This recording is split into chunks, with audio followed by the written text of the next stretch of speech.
পাশাপাশি দুই দেশের পতাকা, বাংলাদেশ ভারত। প্রতিবেশী হলেও গুঞ্জন, বাংলাদেশে আসতে নারাজ বিসিসিআই। ঢাকায় এশিয়ান ক্রিকেট কাউন্সিলের বার্ষিক সভাতেও অংশ নেবে না তারা। তাহলে কি এজিএম পিছিয়ে যাবার আছে কোনো শঙ্কা? এসিসির চেয়ারম্যান মহসিন নাকবির মাথা নেড়ে সোজা উত্তর, না।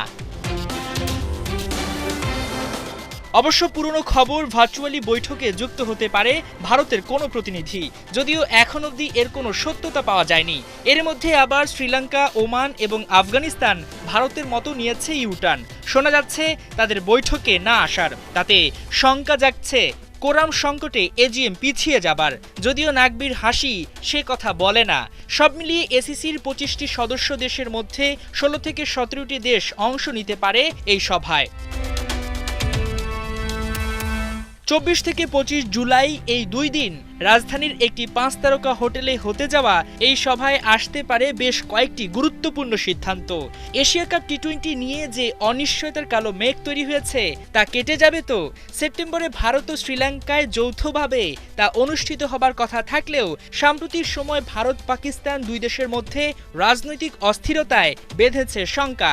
এসিসির মিটিংয়ে সবগুলো দেশ অংশ না নিলে কিভাবে এশিয়া কাপ নিয়ে সিদ্ধান্ত দেবেন নাকবি?